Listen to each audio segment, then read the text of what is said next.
Everyone is reacting to the Timothy Busfield case emotionally, but the law is not emotional. It's procedural. And this case turns on a procedural contradiction most people completely miss. Here's the real question no one is asking. How can a case survive court review after a recorded denial exists and still be too weak to ever convict without the justice system breaking? Because that tension isn't a flaw, it's the point. And by the end of this video, you'll understand why this prosecution can legally move forward and still collapse at trial without violating a single rule of justice. Here is the procedural tension the case cannot escape. Two child actors, twins, now allege that when they were 7 and 8 years old, Timothy Busfield touched them inappropriately while working on a television production in New Mexico. Busfield denies it, but denial is not what destabilizes this case. Sequencing does. When police first interviewed the boys on video, they said it did not happen.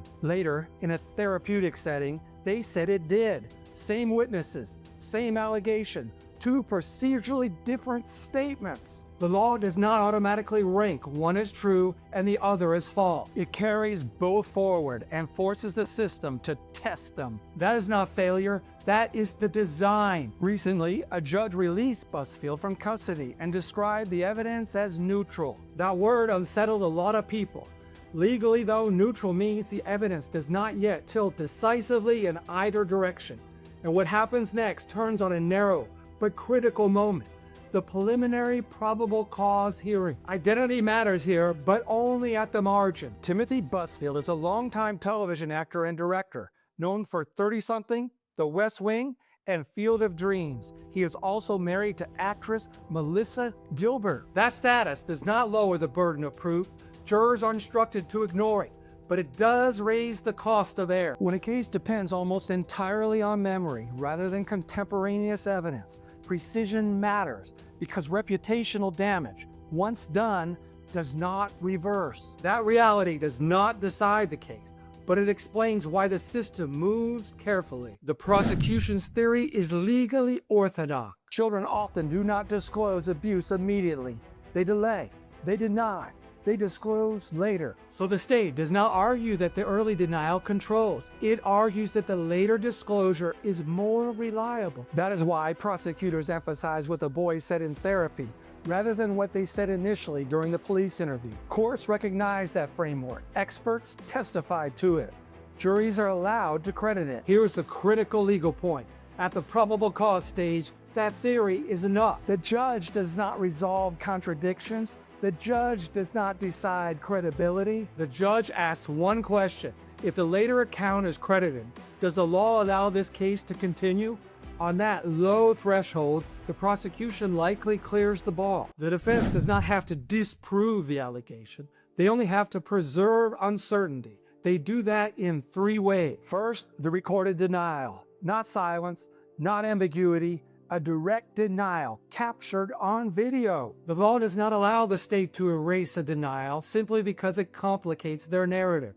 Once it exists, the jury is entitled to weigh it. Second, the absence of corroboration.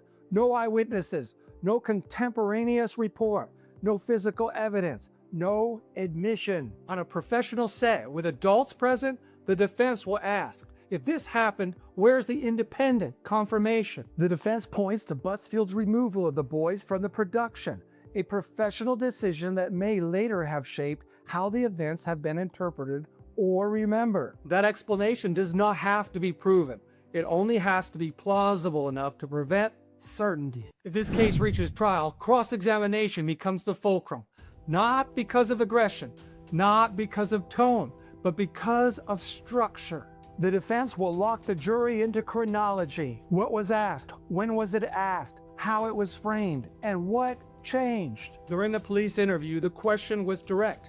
Did this happen? The answer was no. Later, in therapy, the questions were more exploratory, reflective, interpretive.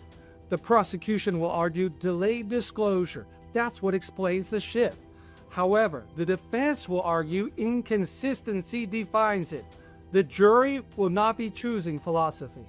They will be choosing which version of events remains more stable under pressure. Now the law. This case shows the system doing exactly what it was built to do. Probable cause is permissive. Trial is restrictive.